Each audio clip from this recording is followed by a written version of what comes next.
Want proof that Anderson 400 series windows are the windows contractors trust the most? Here are a few real quotes from contractors read by yours truly. Eugene from Boston says, 400 series are actually in all of my specifications.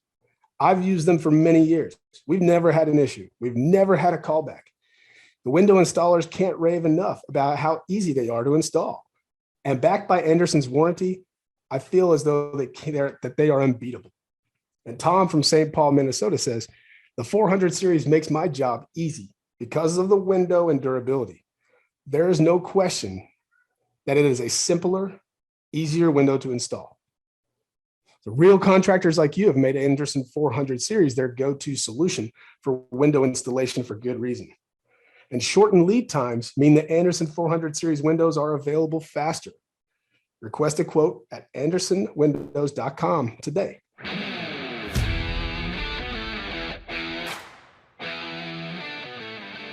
Hey everybody, welcome back to this episode of Contractor Radio. If you've been listening, we are in a coaches roundtable, which is one of our special editions that we don't do nearly enough. So I'm hoping that we can continue to do these because you guys seem to love them quite a bit. Where we left off was talking about what building that process does to your business, how taking the time to do it. Okay, so here's what I say to a lot of people. 98% of businesses do not take the time to do this, and 100% of them should. That's a hell of a ratio, okay? And the reason why they don't, because it is hard work, it does take time, and it takes some effort, and it takes some thought. And so it really isn't fun. It's not a ton of fun. Now, it could be, and I've got some ideas for that, but one of the best illustrations of what happens when you don't build a process, that mistake was made by Mr. Johnson a number of years ago, and he's got a nice little story about what caused him to correct it. Well, I think I was in the position of most entrepreneurs. I was kind of good at something, and I took that talent and decided to start my own business, and things went well. I mean, we hired guys and we sold lots of business, and probably brought on more guys than I should have. And my phone was always open, and I was constantly bombarded with questions. And one night I was bombarded with a question at 1:15 in the morning. My phone rang, and I always picked it up. And it was a rep of mine. And he asked me, how many squares does a roll of felt cover? Now, I know I had trained him on it. I had told him about it. We had done extensive understanding of roof structure and building components and all of that good stuff. And I know he had been in it multiple times. And I asked a question. I said, what are you doing? He says, I'm filling out an order. And I said, you're calling me at 1:15 in the morning? Yeah, I'm trying to get my work done. How many squares does a roll of felt cover? And I didn't even answer. I just took my phone, and threw it across the room, slammed up against the wall, shattered in a billion pieces. If any of you are old enough, you remember the yellow Nextel phones that had the black around the, like those are construction grade, shattered it into pieces. So I threw it pretty hard. And my wife was like, what the heck's going on?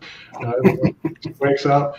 I said, hey, these guys are just absolute idiots. They just cannot get it. They, I don't know how many times I have to tell them something before they'll get it. And then I cooled down a little bit. I couldn't go back to sleep. And I did what Mike talked about. I went, okay, why is that guy calling me at 1:15 in the morning? I asked myself that question. Like, that's usually after my frustration and anger, which I should flip these two around, it'd be a lot better. I would ask myself, hey, why did that happen? And well, first off, the guy's selling a lot. So he's trying to get his work done because he knows he needs to get it done. He's doing 1:15 in the morning, which I should have been proud of. I should have let him know. Like, dude, awesome job. But why is he having to call me on that? And it's because I didn't have a training process. I didn't have something that he could refer back to say, hey, this is what's going on. And I decided that moment that not only was I going to build a training process, but I was going to build a process for everything that we do in our business and make them repeatable. Because I thought just training them on what it was would make it repeatable, and that's not the case. They go, hey, that's neat. That sounded like this to my ears, and so I'm going to go do it this way, and I'm going to remember some of it, not others of it, because most people don't remember what they hear auditorily. Like you guys listen to this podcast, you'll probably remember 7% of it for about 5 days, right? So take some notes, right? It'll help you more. But I decided at that point I was going to develop some processes, and I didn't really know a whole lot about that, but what I did know is I had read processes before in places that I worked, so I tried to replicate that as best I could. And it made a huge difference. And the biggest difference it made, the one that was most impactful to me, is I stopped being Google of all things contracting. They had a place they could go and search, and it wasn't me. I was literally a text or a phone call away from any answer that they ever needed to know about contracting, because they assumed I knew it all, which I did not. And once we got it into a book and into a process, they could go reference that, and 80% of my questions went away. 80%, which the big thing on that, like as a leader, I went, oh my God, look how much time I have now. I have all this time to actually go work on the business instead of in it every moment of the day and literally just be everybody's answer boy. I could do some really cool things. And that one simple thing took our business from a $5 million business to $25, $30 million. And I think it was because I found the power of process. But that process, if you really think about it, it was built with the knowledge of what our culture was, which is an old, uber competitive culture, very sports oriented and all the other good stuff. So that process felt that way. And it was led by a guy that was that way. And so those three things all kind of happened in an order that I had to be the leader that I was with the culture that I built to build the process that we have. If I would have started with process first and not paid any attention to culture or leadership, the process would have blown up. And that was the eye-opening part to me as I started to coach companies, was they didn't want to build a process. Not fun at all. We make it more fun than you might think it is. But they found so much more time. And that's what we want to get back whenever we do what we do. We want to give you that time back so that you can actually achieve the dreams and stuff that you're after. And so sometimes we have to be disciplined.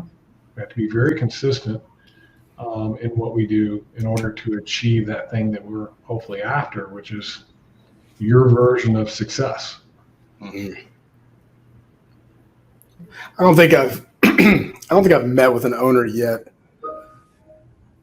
who wasn't just really excited or really interested in seeing their team, not their team numbers grow, but seeing their team members grow, right? I mean, the people, and if you're listening to this right now, I bet you are one of those people as well. I bet you're one of those owners that wants to see the people on your team achieve their dreams and enjoy working where they work. And so I think that one of the big hangups when we think about process and yeah, it's a bear to create this thing, right? Like to dive in and understanding that the more granular it is, the better chance you have of not getting all those phone calls, right? I mean, it's a commitment, and we're ever perfecting it. It's never really perfected, right? But it's like, to what end? To what end? And I think that what I've noticed is that everybody who's come in and said, hey, I want my folks to grow into leadership, like, yes, to Jim's point, like, it's going to remove me. Aside part of this, a major component of this is going to remove me as Google of the business, and it's going to help me to step away from this or offload or empower somebody else to dedicate their time to this. But if we as we grow our ability to lead, and in the spirit of connecting the dots, it's like, why am I doing this? Why am I spending all this time and effort to correct this process? As we grow our leadership skills, communicate, and then that transitions into creating this culture, this unique, not just any culture, but like a unique culture. and then how it translates into our step-by-step process, and how that is the turning point, I would say, in our coaching for like where the rubber meets the road, and you're actually going to begin seeing people grow in their roles, assume other roles, get excited about, because it's going to bring clarity as to what is being done by who, when, right, and how long it's going to take, and so it makes this concept of growth or advancement or promotion or delegation like actually possible. Well, Yeah, good. I kind of want to go back to what Nathan said, like it's an explosion, right? So Yeah. you sit down and you say, I'm going to build this process, and we're going to put this process into place. You want to engage other leaders in your business if you have them in building that process together. But when you actually go to implement it, you just change the rules. You didn't have any expectations before. Now you're creating this process that's going to be an expectation that everybody follows, and it's going to excite some people. Hey, I got clarity. Okay, good. Now I know exactly what I'm supposed to do. Other people are going to go, I hate that. I don't like that. It's not what it was before. And so that's that explosion, I think, that Nathan was talking about, that happens whenever you build a process, is the rules change.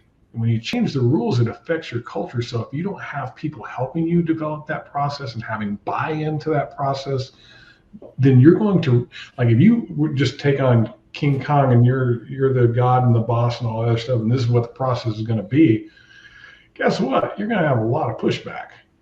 But if you get people to help you build the process, because that's part of your culture of what you do, is to bring everybody into the equation, you have a lot more buy-in into it, and it won't be as big of an explosion. It'll turn that galaxy explosion into a firecracker, hopefully. You know, it's the understanding of when you put in these processes, people wonder, why do you put a process in place? Well, it's the difference of knowing where you're going, where you're not, and not knowing where you're going, or understanding whether it's conscious competent, meaning I just learned this and I know I'm supposed to do this, to where you get it down so well that you can't do it wrong, where that's unconscious competent, where that's what we want to teach when we teach our salespeople, or when we teach roofing in general, that you just do it because that's the right way of doing it. Well, you also don't have anything to measure it against. If you don't have a process, you're just guessing. Oh, that guy must be really good, and this person over here must not be. Well, maybe that's not really truthfully the case. And the other neat thing about a process is it's repeatable. You can do it over and over and over again, measure its success, continue to improve it. And when something's repeatable, it's scalable. You can grow that thing to as big as you want it to be. And that doesn't, I'm not suggesting that you go out and build a $100 million business unless that's what you really want to do, but you know you have the potential to, because you have processes that you're refining, improving, and there's no such thing as a perfect one, ever. I love that you touch on refining, because that's the piece I was going to throw out. When you have a documented process, clearly you have a foundation now to go back to when something's broken. I feel like that's usually, we often work with companies that want to grow. So when you're growing, things are changing. And when things change, your processes start with a solid foundation, and you may learn through some of those growing pains where your pain points are. And when you have a process documented, it is so much easier to problem solve and to fix the missing component versus try and rattle through your whole process that's up in your head and try to figure out where it's broken. When it's written down, I just feel like it's so much clearer and efficient to fix that. The other piece with processes that I was going to point out is just, again, so heavy in the finance world of process oriented, but the consistency, whether it's from data consistency, which is driven from a lot of our processes. It's like we need our people doing consistent data so we can rely on our data. But it's the same thing with customer experience, your employee experience. That consistent process being followed is what lies that quality experience for your customers and employees, quality data for your financial analysis, and everything along those lines. Well, Chuck, tell me what happens when you've got a full sales team and every single one of them does it differently. It's like a rowboat and everybody does it differently. They're going in circles. Yeah. I love that, Jenny, too. Just, I have a friend who's a pilot, and I've gotten to fly with him a couple times, and it's always so cool in these small planes to just see him, like, he takes out, this this guy's like one of the smartest people I know. I trust him with my life, right? I'm getting into the small plane with him. But part of the reason I trust him with my life is because every single time he gets into that plane, he goes through his checklist that he's supposed to do, his pre-flight checklist, right? Every single time. It's not a question. Does he already know it in his mind? Absolutely. Does he still pull out the tool and follow through every single step? Absolutely, right? That's the difference between me being able to feel safe in the plane with him, and then even maybe get to fly every now and then too, versus whether or not we're going to actually be up in the air and crash, right? He knows the process. It's not a question of whether or not it's there. And I think that actually is something that I also think about with process that becomes really important, to circle back to that idea of engaging other people in building out those processes, especially some of our newer people. I mean, I think one of the things that's really great in engaging new people in understanding your process or writing them down and documenting them is they're going to have the questions that you may miss, or that people who've been in your organization a long time might miss. Because what happens, what Chuck was speaking into, where it's on that unconscious aspect, it's intuitive for you now, right? If I'm doing something that I've done so many times, it's intuitive. I do not need to think about what are those steps that I'm taking to do it, right? And so a lot of times I think that's what happens for leaders is we've done something so many times, it almost becomes hard for us to explain what the steps are, because it's like, how do you not just know? Isn't it obvious? Because we've done it so many times, right? So of course it's obvious to us. So when we can engage new people and have them test our processes and ask for them for feedback of like, and take it with, hey, we're not expecting this process to be perfect. We want to find the gaps. We want to poke holes in our process so that we can make it better. Hey, new person, come help us understand where we're missing pieces. What don't you like? What aren't you catching through this process? Where are the misses, so that we can do that continuous improvement and reiterate and have those versions that now somebody who's never been in the industry, somebody who's never done the role, can come in and actually follow the manual, right? I'm laughing because every new person we bring into our equation pokes holes in that process every single time. And as a leader, that can be frustrating sometimes, to be honest. Like, hey, we got this thing and we're just going pretty good. Don't be messing with it. But the reality is every single time it gets better. It just gets better and better. A new, fresh set of eyes on things is invaluable. I'm excited about Mike being here. Like, Mike's going to go, you guys are dumb. Why are you doing it this way? Like, we have that on record, by the way. And he's just going to have a different way of seeing things. We need to be willing to listen to that and not operating from this place of perfection. Because, like Mike said, it ain't perfect. It won't ever be. Yeah. I think Jenny, she hit the buzzword right at the beginning of the podcast. Nathan, you were talking about problems and symptoms, right? And she talked about problem solving and how critical that is. But I think before that, you have to do problem identifying, right? I mean, that's what you're getting at, right? And so, Jim, in your story, I mean, I've experienced that before. Like, I remember being up at 1 o'clock in the morning, just pounding out Excel spreadsheets and macros. Like, I'm going to fix this thing right now. I'm so sick of being woken up in the middle of the night. I'm so sick of, 15 emails in the morning from frustrated employees and customers, right?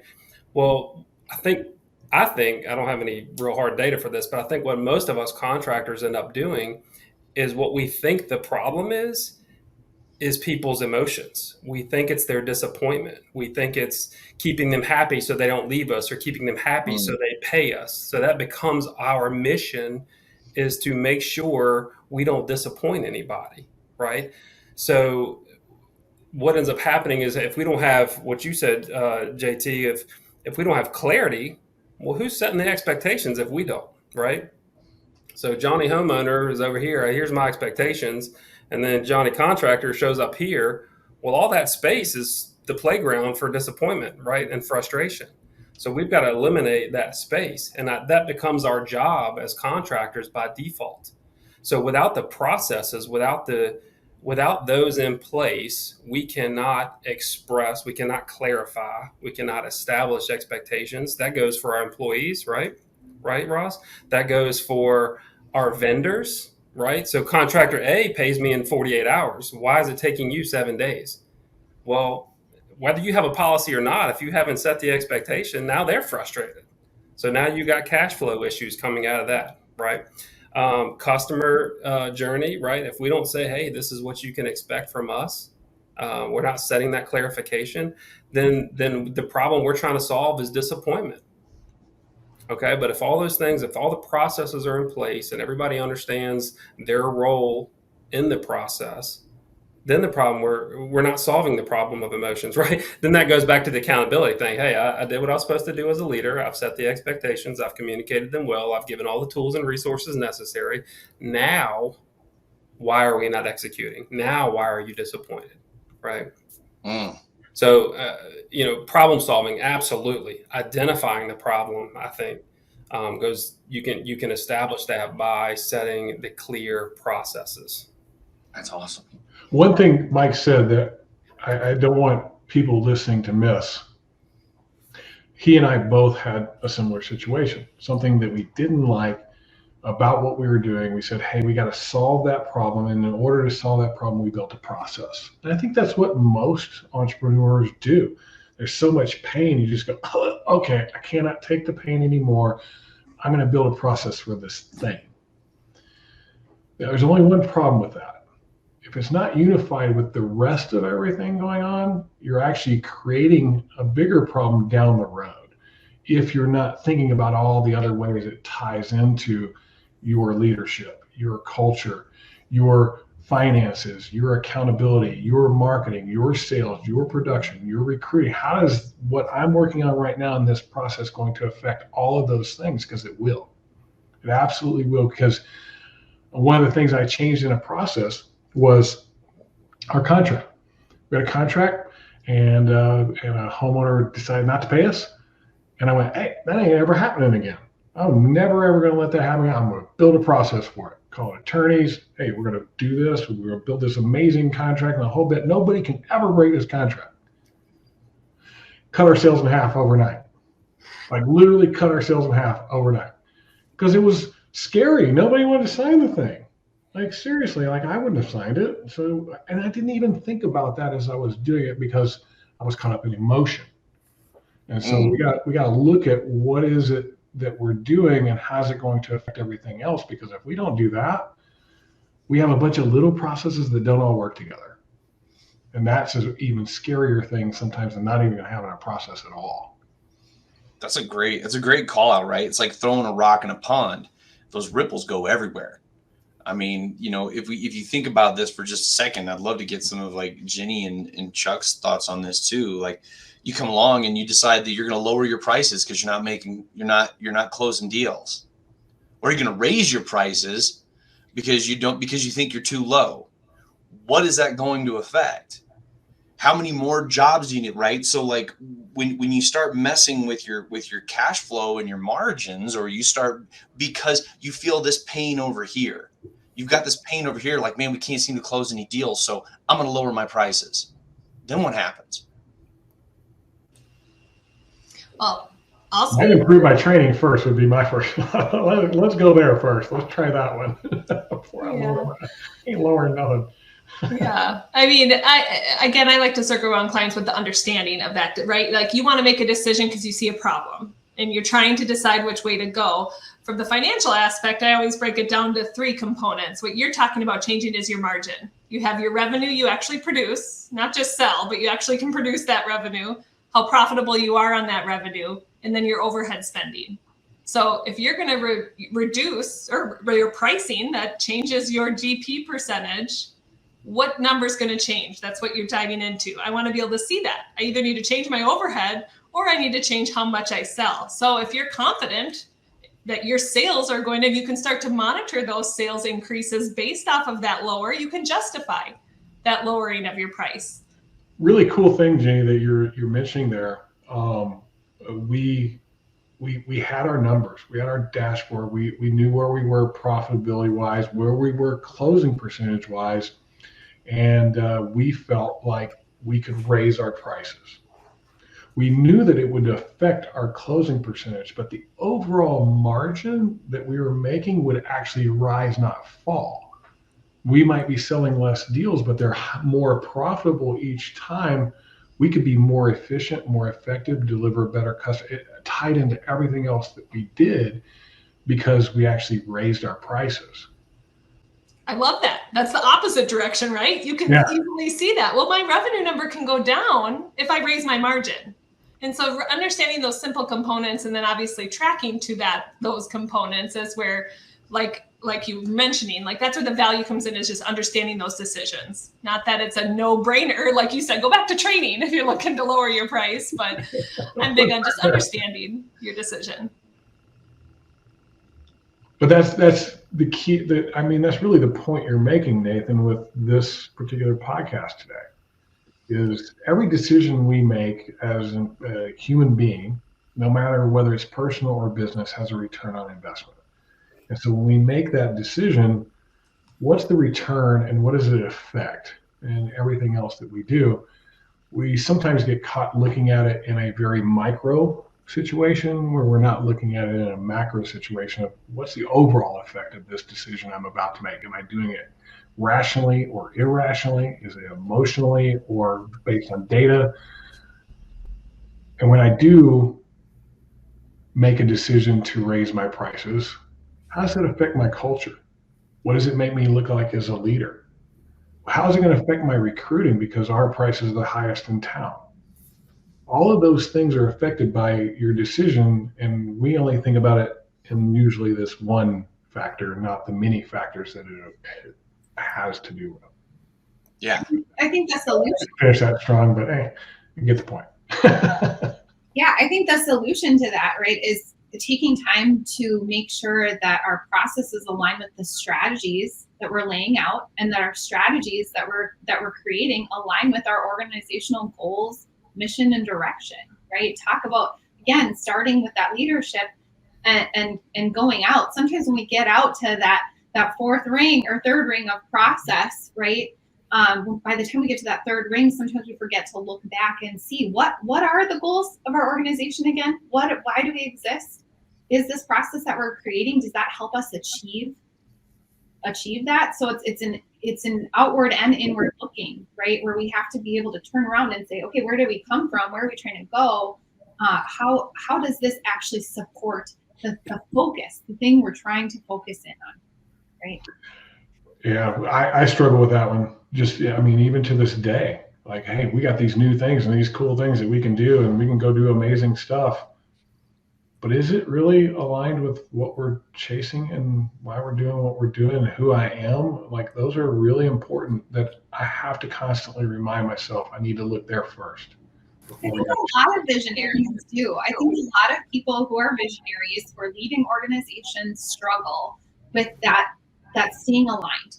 And that's where it becomes really critical. I'm sure we're going to get into people very soon, right? That's where it becomes critical that the people surrounding us are part of that overall plan and strategy to stay focused on those goals, to stay focused on those pieces. And that's a big part of mine. I need you guys. That supports us toward that direction of we all work together and we're sharing in, and that's the culture we create, right? That, hey, we each have skin in the game here in keeping each other accountable toward these goals. And so as we, again, like even with processes, I think creating an environment and a culture where we reach out to other departments. If I'm creating a sales process, what kind of modeling behavior do I have as a leader for my sales leader or my production leader and my operations leaders, where they come together when they're creating these things so that they can have those conversations? Like, do you set up your culture that way so that you're creating that a culture where we do look for feedback, where hey, I created this thing, like,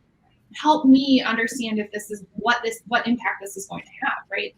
A good leader models that for their team. They set up systems that when we're creating processes, we have feedback. We work together. We get team alignment. We test for whether or not this meets our goals and will help us achieve them, right? I love that call out with the divisions of our company, our contractors, right? You have these divisions that too often I see struggles come up in companies because if they're creating a process siloed in your only division and you're not collaborating. So I love that call out to collaborate. Admin is a huge component of our contractor space. And sometimes these siloed processes can lead admin out and create a massive headache or a massive issue on the back end, and vice versa with production. So I love that call out to be collaborative on those process creations.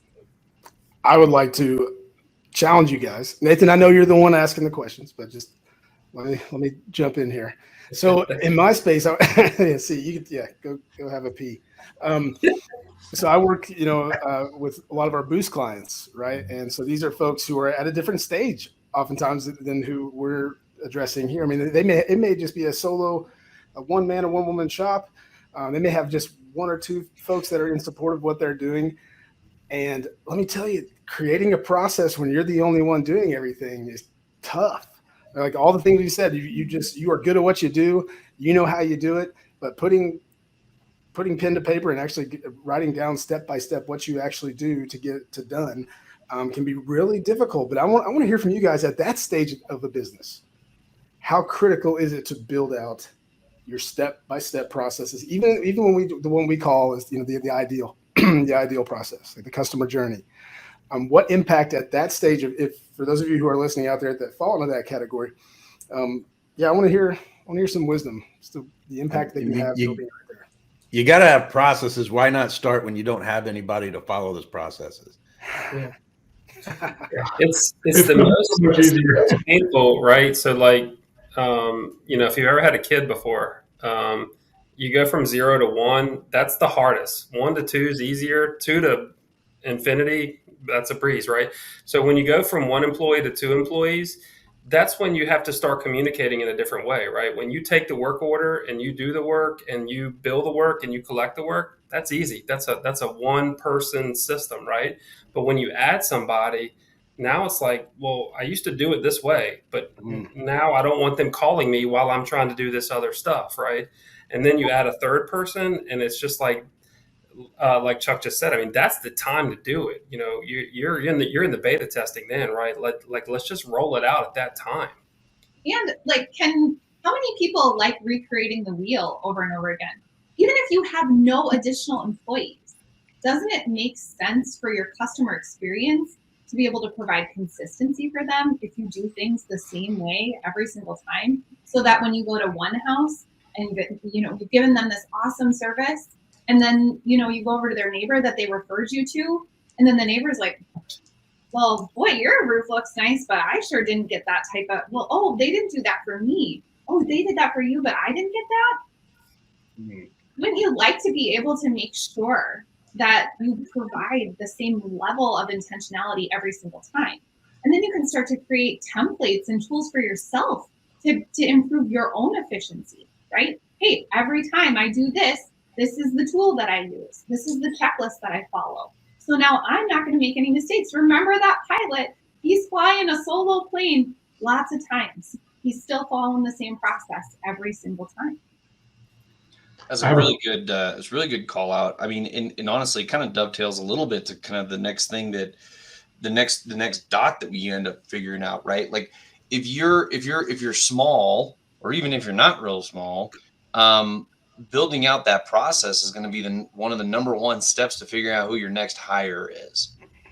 You might discover it's like everybody. Like, okay, I'll just say this right now for everybody listening. One of the number one things that people contact Contractor Coach Pro about is they want to build a giant sales team. They want to hire a bunch of sales guys. They want to do all that right now. And it's even the small, even one man, one woman shop. Like they want to do that too. They're like, I want to do that too. The problem that they have is that the efficiency of your time might not be best met trying to hire salespeople right now. You might not know that. As a matter of fact, you may not get a return on investment from trying to get that salesperson up and running for a while. In other words, if you're trying to hire people to replace the revenue that you're able to generate, from experience, if you've got an owner that's out in the field selling, they will pretty much always outsell everybody else.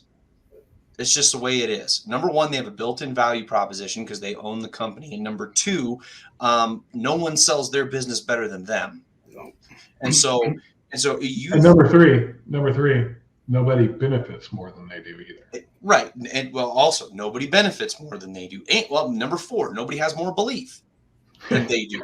Okay. So owners can get out there and sell their business better than anybody else. How many people and how much training is it going to take for you to replace that? A lot. So if you're looking to buy yourself some time because you need more time, is that major investment the first one you should make? In most cases, I'm going to tell you the answer is no. So what that means is that I probably need to hire somebody else. And in order to create that roadmap, that roadmap equals that process. So then you get into Roz's territory here. I want to hire somebody. I need to know who to hire. How much should I expect from them?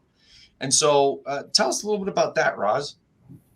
Yeah, well, I love taking a process to be able to do that role mapping. Like if you don't have your process set up yet, you don't know what those steps are and what pieces you can start to delegate, right? So you have to have that clarity first so that we say like, okay, here's the list of all the things that I'm trying to get done, right? Here are all the things that need to happen in my business. Here's all the things that happen in sales, all the things that happen in production, all the things that happen in operations. And right now you're the only one checking all those boxes. But now we can start to look at, okay, which things make sense for me to take off my plate? Which things would free up more time?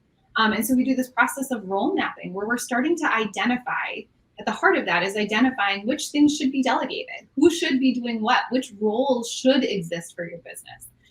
This becomes really critical because I think a lot of times, and going back to just even how we look to others to try to decide for ourselves, and some of that is good, right? Some of that we should do. But when we're just copying instead of going based off of like our uniquely knit business, then we fall into traps that we couldn't have anticipated because we're just trying to go off of somebody else's business. Well, their business stumbled, right? They made that based off of who they are usually. And so if we take that approach, we're going to have more success. So we're now, instead of creating a position just because we think it should exist, like, oh, okay, I'm going to hire an office person.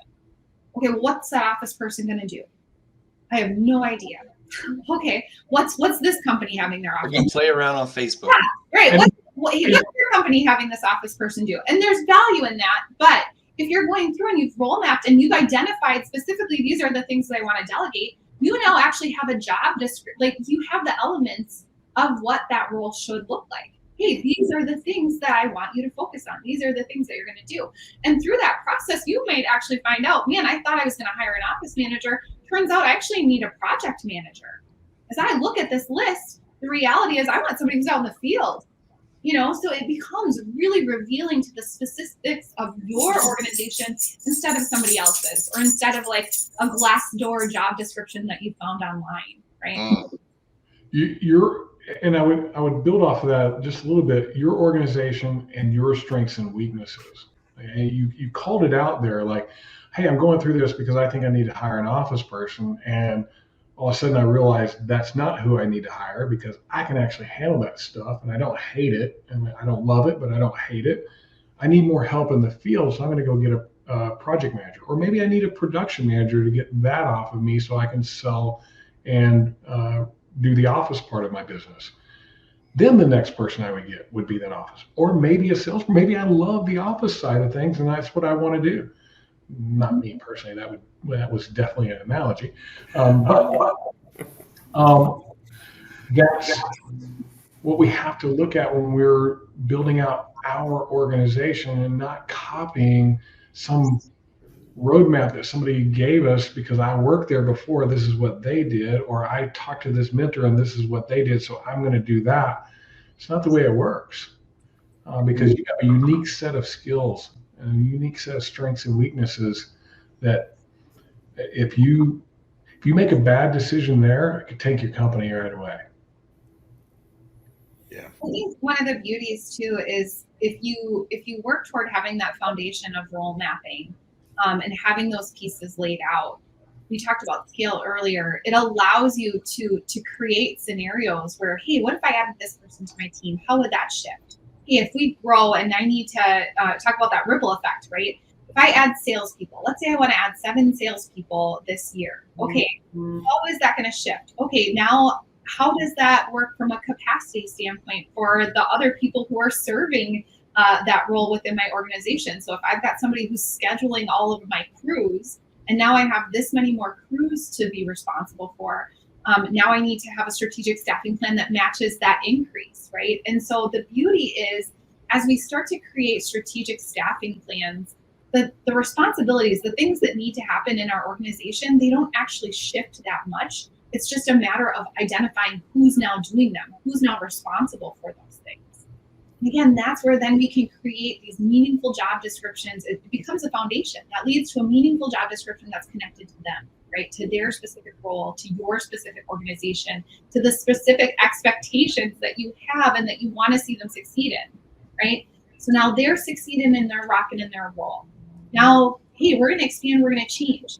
Again, some of those things might come off of that person and somebody else is assuming those, but they're still captured. They're not lost. Every time we create a new role or add a new position, we don't lose those things in the gap because we have clarity on those things still having ownership.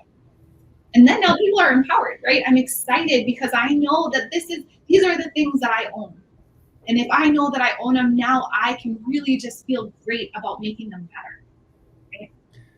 You know, this is incredible because, you know, getting the opportunity to coach inside of Contractor Coach Pro, you know, we all stay inside of our lane. And one of the things I like to ask when I'm one of the last coaches to get a client, I say, you know, do you mind if I ask, what are some of the game-changing things that you've learned through some of the other coaches? And it's always the same thing with Roz, which is that role mapping. And I says, yes, because when I think of HR, I'm like, hey, I don't have sexual harassment issues.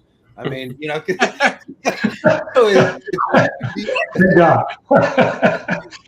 when you understand that role mapping, that is an absolute game changer. It's like when you work with Jenny and you start to, and your books get completely blown open wide. You're like, I never looked at it like that. But for Roz, it's that ability to take everybody's role, break it down. What do they actually do? You know, don't worry so much about the description. What is it that they actually do so that we can make a job description that actually means something? Yeah, that relationship between your company and that's a major takeaway is, you know, when you start understanding your leadership and you start building out a culture, how does your culture change the relationship your business has with its employees? We get really tied up with our customer experience, right? Well, what if there's nobody there to service the customer anymore because your employee experience is utter garbage? So we want those people to want to stay there. And I tell you what, it gets really, really hard to poach somebody when they love where they work. They come along and go, I'll tell you what, I'll give you $2 more an hour. I'll give you 2 more points on your commission, right? I'll give you a donut. And they're like, so there was a study done. Blow out of your company. They got free donuts at this other place.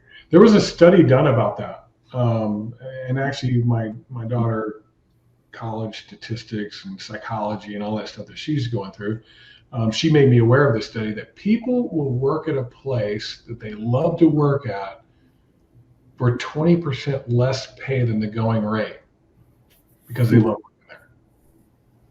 How about that for an ROI? Yeah, like that's amazing to me. I was like, really? Like that doesn't make sense to me. I'm going to go work at that place I hate for 20% more. But when you say it like that, it makes sense, right? And I think that ties back to what John was talking about earlier about this idea that who doesn't want to see their people grow? Who doesn't want to see their people succeed? And I think every owner, I'm sure if you have, whether you're an owner or you just lead people, or you want to be a leader someday, I think we all have a desire in us to help those people be successful. And again, where that kind of mismatch happens is a lack of clarity. You know, we don't set those clear expectations. We have a role, we borrowed that job description from Susie on what that accounting person was going to do. And the reality is, like, we don't do half of that stuff at our organization, but that's the job description we gave them. And so Susie's trying to follow this job description and there's no process that exists. So she's just trying to make it up and hope that she's keeping people happy, right? And like, you can be the kindest, nicest person out there, but So she can't succeed in that, right? She can't live up to her full potential. She can't make the impact that she wants to have in that role. And so this stuff becomes critical in order to truly allow your team to grow and succeed. So we've got some other key components we've kind of been kicking around a little bit. We've got some rubber meets the road, and there's two of them I'd like to chat about before we run out of time here. And one of those things is going to be essentially, so if we want to build this amazing thing, first of all, how do we afford it? Number one. Then number two, how can we truly first, what's the basis of holding people accountable? And then how do we do that essentially? I can tell you this, I don't know how many calls I've had with folks where as soon as that word comes up, especially in a company that's got a few people there, right? I mean, when it's one or two people, they're like, well, I know that person, whether they're doing their job or not, and I know when I'm not doing mine. That's about it. But when you start adding a few more people, a few more layers, it starts getting a little bit more complicated in holding people accountable. And so I think I want to try and get closer to landing this plane around those two things. But I think we'll probably come to that right after another word from one of our amazing sponsors. So, all right. Man, we're not even going to get through half of it. Might have to do a part 2. Or actually part 3 and 4. How do you guys feel? Good. Good? Positive? Helpful? All right. Great. All right, Braden, here we go. Hey, just so, like, the cool part about this, like, we are all drinking the Kool-Aid. It is super cool. Like, we're aligned. We're on the same page. We see things the same way. Like, that's super. And we're willing to poke and challenge. Like, that's cool. But I can tell from the conversation, we all see the connection between these things that are happening in our business. And that's cool to me. So thanks. My takeaway is that if I like working here, I'm about to get a 20% pay cut. Well, Nathan, Research says. I've been meaning to have a talk with you. Welcome back to this episode of Contractor Radio. Hope you guys have been enjoying this conversation as these awesome coaches are kind of riffing a little bit on your businesses and what we've seen and what we've experienced out there in the world. So this next component now, I'm going to tell you some questions that end up leading back to finance that people don't necessarily understand. Okay. Do I use W-2 or 1099? What is the best thing I can do with my money that helps me to reduce my taxes as much as possible?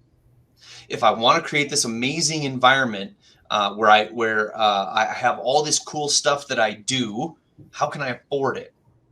What happens if I want to create a kind of place that somebody wants to work where we offer benefits? We've got healthcare, we've got retirement, we've got we actually provide a truck, or people have a gas card, or we actually want to blow up our marketing. We need more money to do that. So, man, what better way to think about, like, you think about all those dots. We got marketing, we got benefits, we've got HR, we've got creating a cool environment, we've got a really cool office, the thing where all of those track into the center ends up being the money. Now, I know that many of us are like, well, I'm not all about the money. Well, no, I understand that, right? But we're all about the things we want to do. And money happens to be this super cool tool that we can do those things with. And so, Jenny, tell us a little bit about all the different places that our accounting systems touch. Right. That's really where I like to circle around, is the accounting system, your CRM, and how do we utilize these things to do this admin heavy lifting in the most effective, efficient way?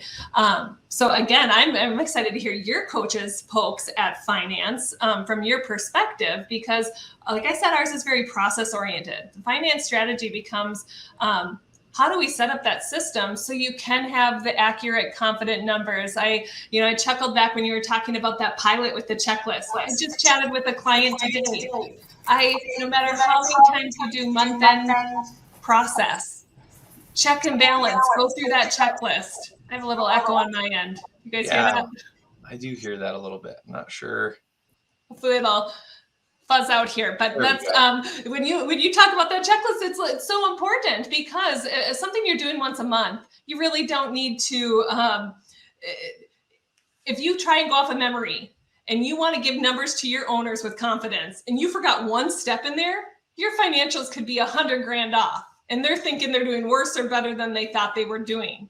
This is why we have a checklist, that pilot checklist. And no matter how many months I did that, I used a checklist. And so setting up those systems for people to we term them the finance champion. Sometimes it's the owner when you're smaller, and sometimes it's somebody you're trusting. So that system and process where you as owner can feel like, I can look at numbers with confidence because we have that system and process in place. We have the finance champion role nailed, where I get to trust my numbers. And if I don't, I know how to identify it because I know what to look at to know whether something's off.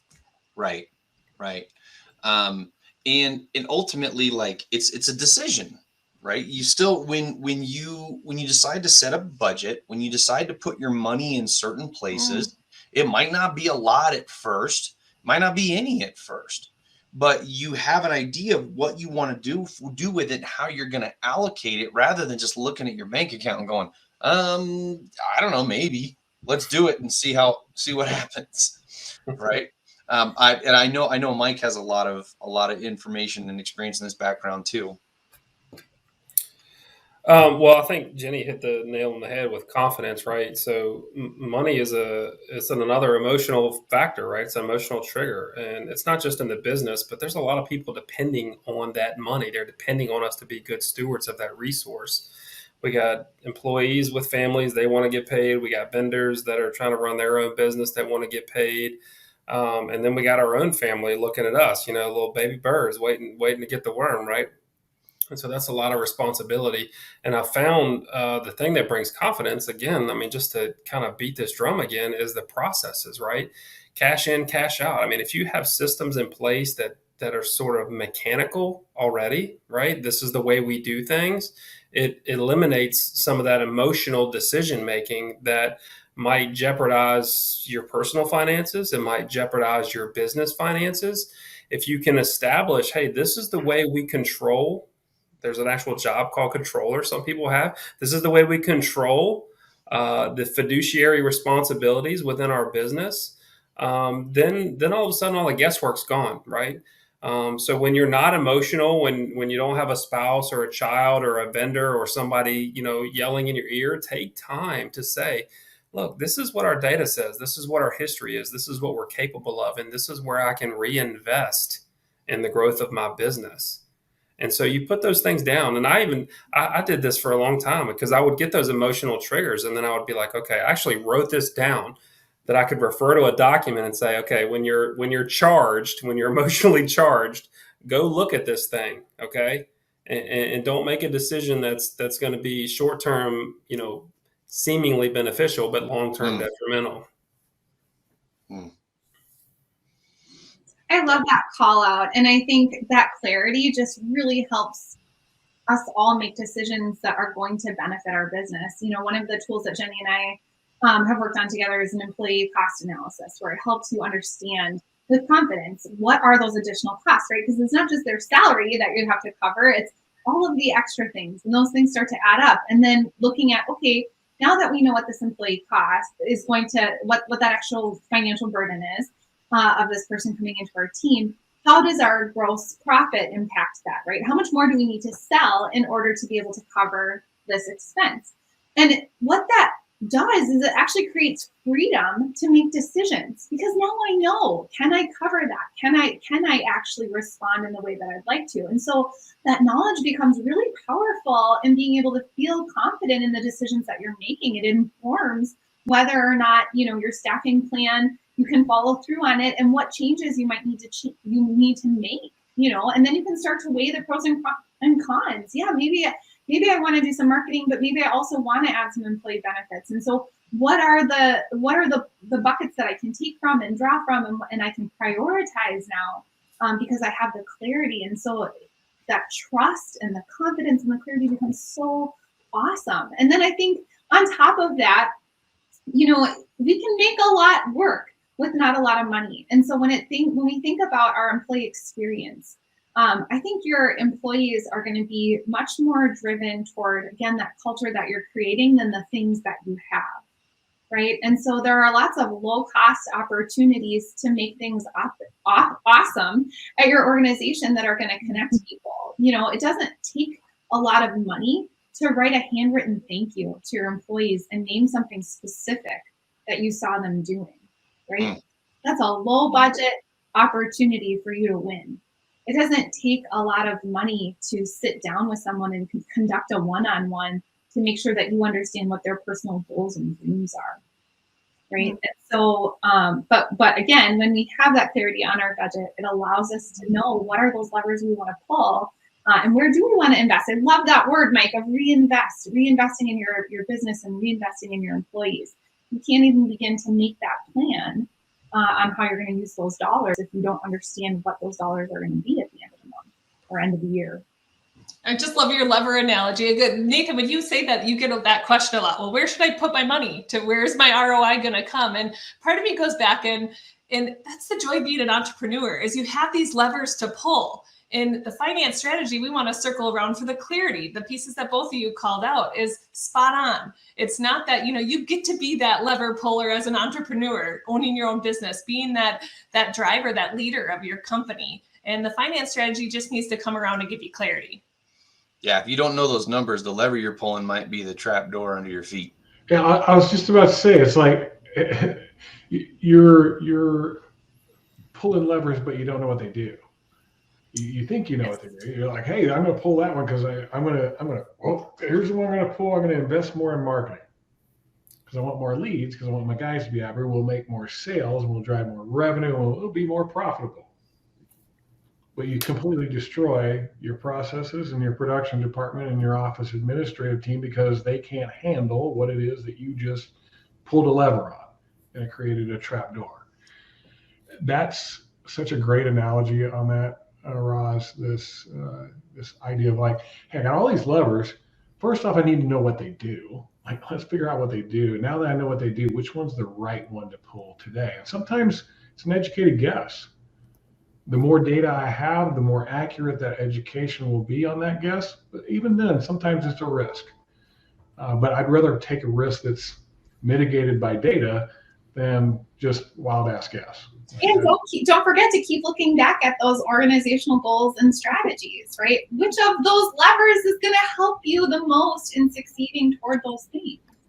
I literally did it today. I went through and I'm like looking at all the things that we do and the products we have, and I'm like, I got some levers I can pull. Which one's the right one? And I didn't pull any, not yet. So don't worry, everybody. Nothing new coming. Everybody's shocked. Well, people can make some inadvertent mistakes, and they can do them with a good heart.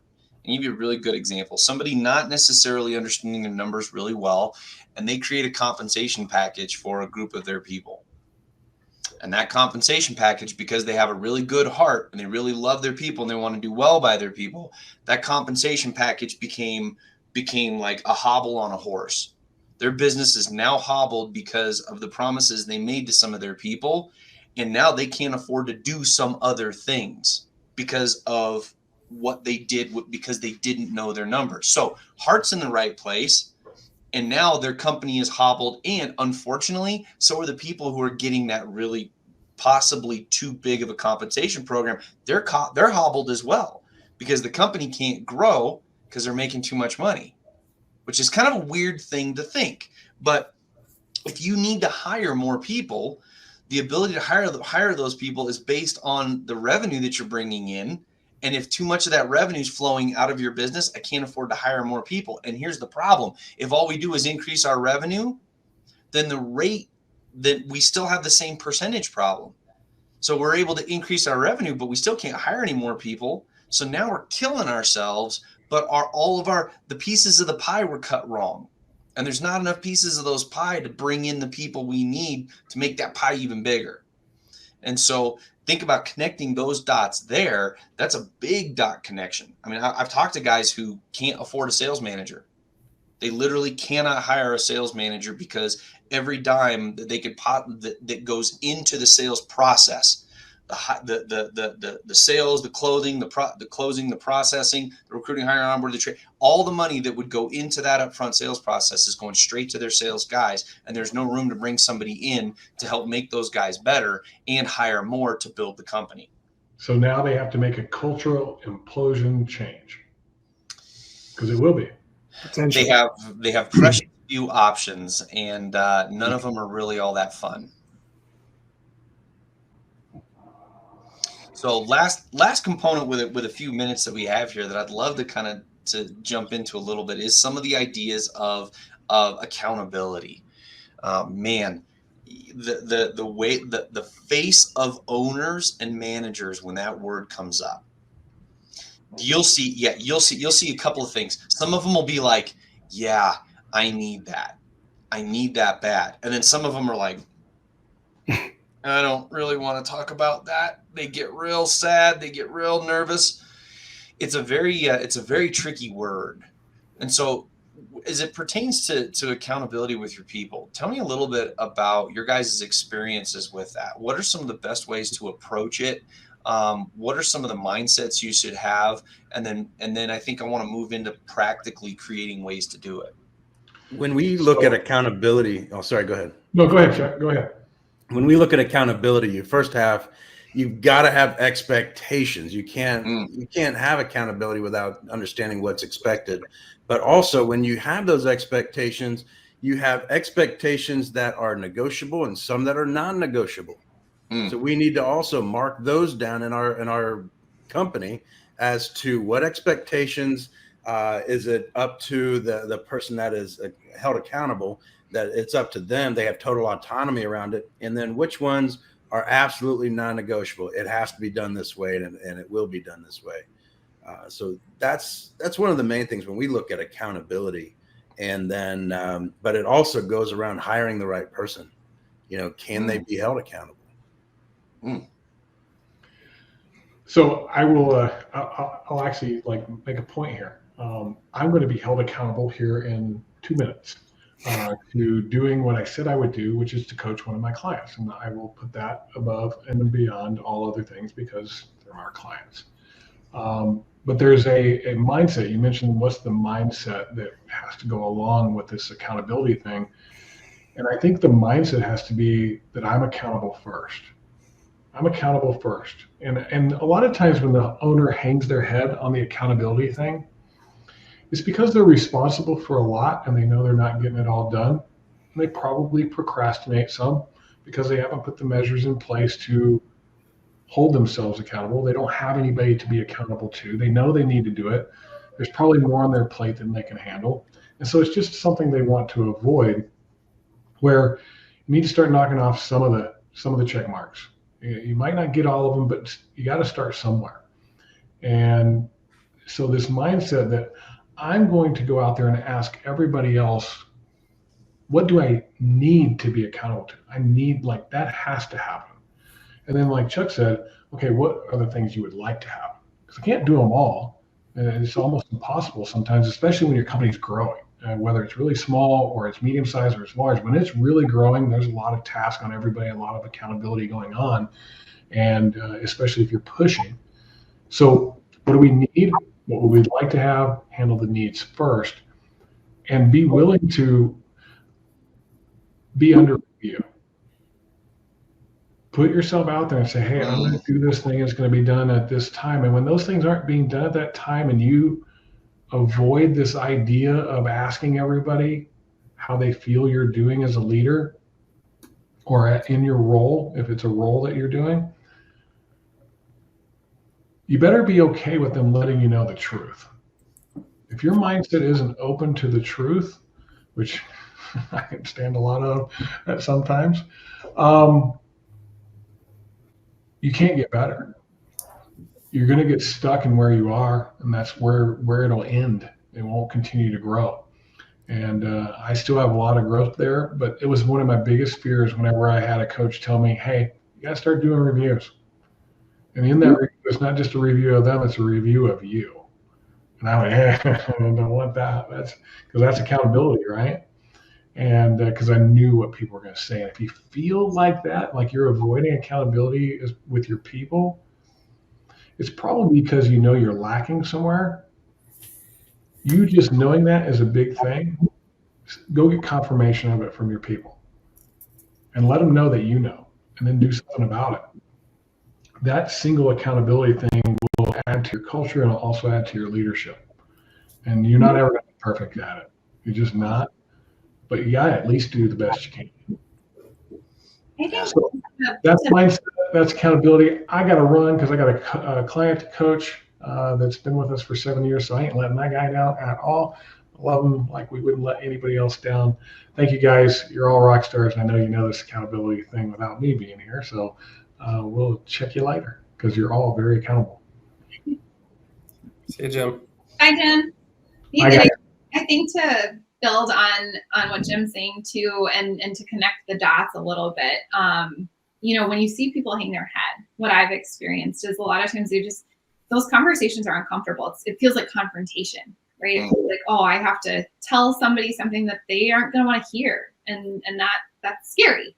But I think one of the things that you can do as an owner to demystify that and to get comfortable is to have those conversations regularly. If you're doing a performance review one time a year, it's probably going to be uncomfortable. But if you routinely meet with your people and you give them feedback on how they're doing, and you have those numbers to actually hold them accountable to, and so you have results that you can reference, and they know what those expectations are. Like, that's the connecting of the dots, right?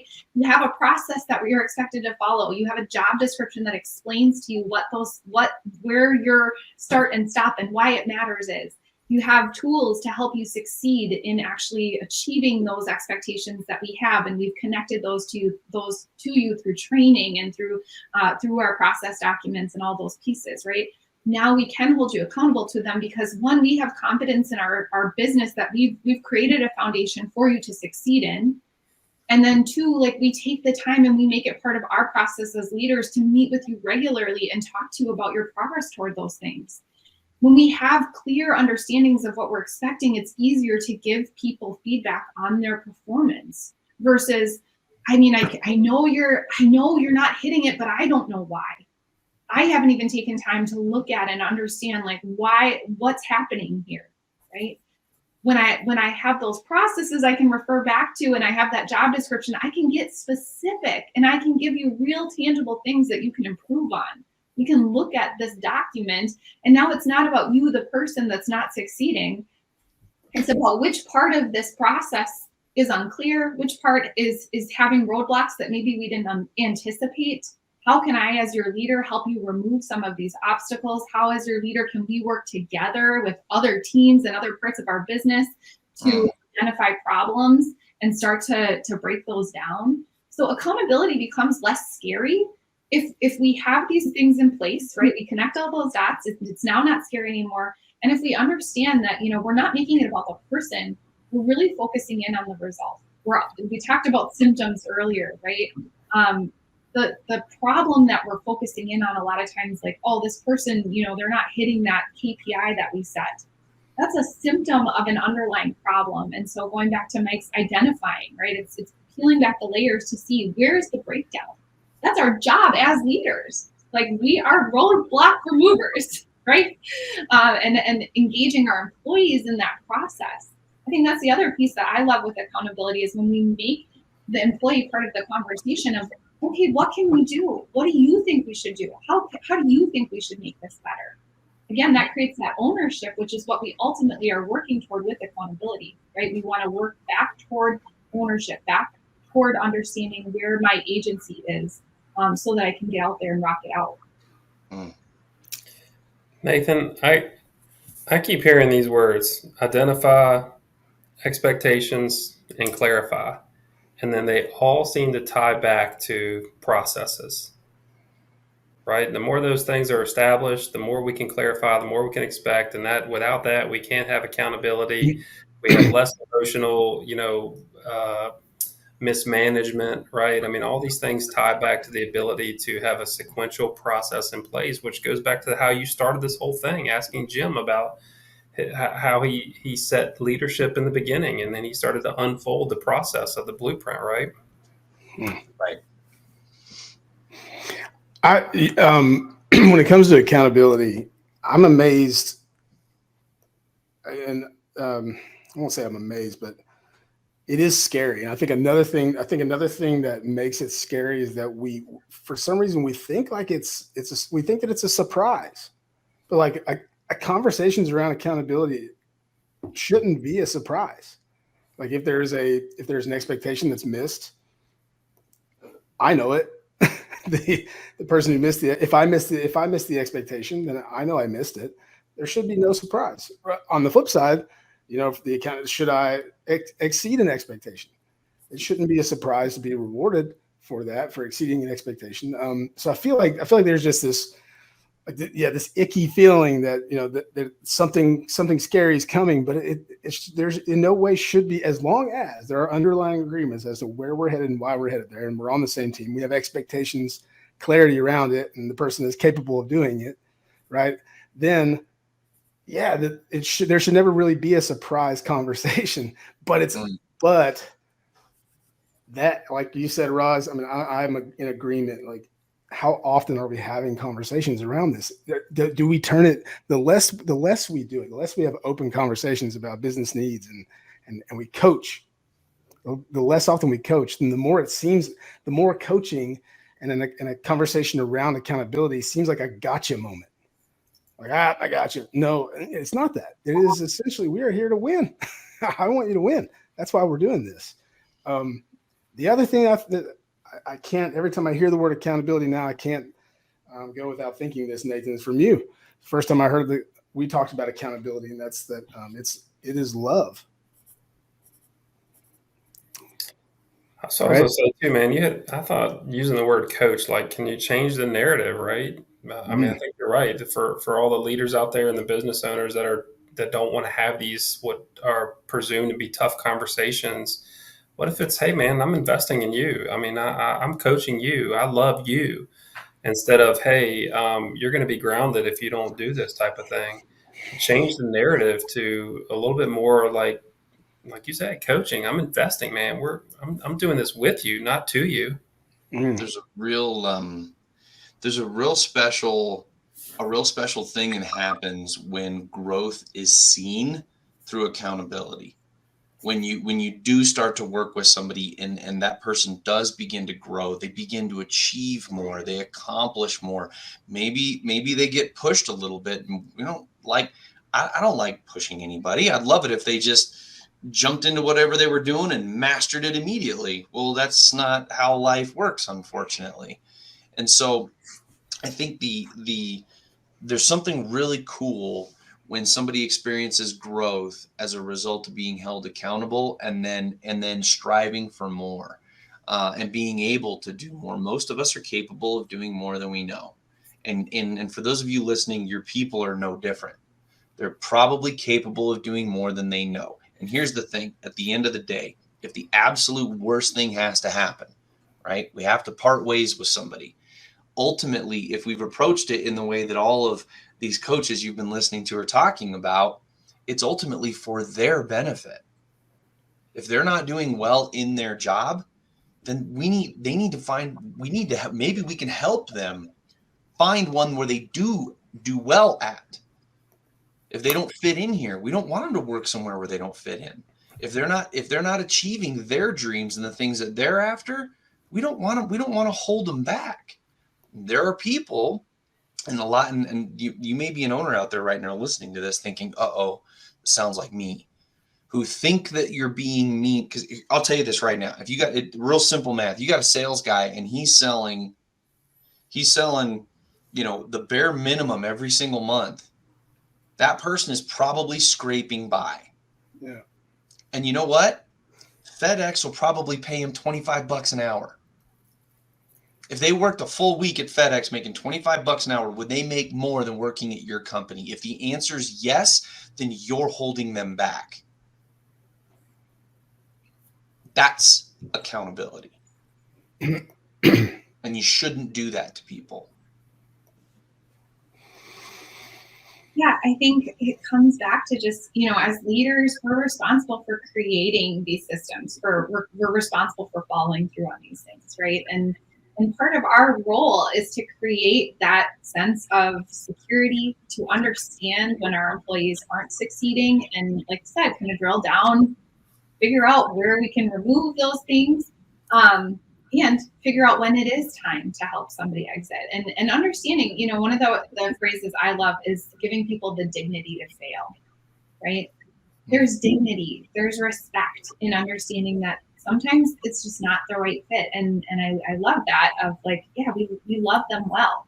We love them when they come, and we love them when they go, right? And so that is part of leadership, right? Part of being a parent is I correct my child if they're going in the wrong direction, right? That's part of how I love them. That's part of how I serve them, is I help them go in the right direction. And so sometimes that's just correction, and we just need to like put a different word. It's funny. I do this exercise with my clients where when we go through those job descriptions, we do a red, yellow, green exercise for their people, where we look through and we go like, okay, where are they green, where they're just knocking it out, where are they yellow, they need to improve, and where are they red, where like, okay, that's the area that we want to focus in on over the next few one-to-one meetings that we have to see how you're progressing in that area.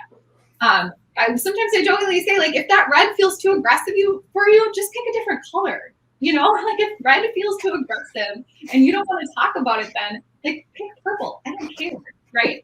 It doesn't matter. And so it's part of it's like you just have to break down this mindset that, telling somebody that they need some correction or they need to do something differently is bad. It's not. Pick blue, pick purple. I don't care what color you pick, but like you're serving them by helping them understand specifics instead of this like, you're not getting it. And I don't know why. Do a good job. Yeah, they do. Most people want to do a good job, and most people don't walk into a job for the first time and knock it out of the park. That's kind of rare. Think about yourself. How many jobs did you walk in having never done it before and just killed it? For me, none. So that's a progression, and I do want to do better at my job, and I want help at doing that. And I think this is a. Does anybody have anything else? I think it's a great note to end on for this episode. It's a great note. So love your people, hold them accountable, help them to achieve. And so, I think we're gonna take one more break for our sponsors, and we'll be back to wrap this up. If you're a window installer, you deserve a simple choice: Andersen 400 series windows. They're the windows contractors trust most based on a 2022 survey of U.S. contractors, probably because they have fewer callbacks and extra peace of mind. And thanks to shortened lead times, they're available even faster. Make your go-to windows Andersen 400 series. Request a quote at andersenwindows.com. Thank you all for joining this episode of the Contractor Radio podcast. We really appreciate you tuning in, listening, and we hope that you get as much out of it as possible. If you need to go back and listen to any of these episodes again, they're right there. Oftentimes in these episodes, there's a ton of information, and sometimes it's hard to absorb all at once. So feel free to listen to it as many times. And sometimes it's helpful to whip out a notepad and sit in a quiet place and jot down the things that really strike you the most. Well, from all of us at Contractor Radio and at Contractor Coach Pro, thank you so much, and we'll see you next time.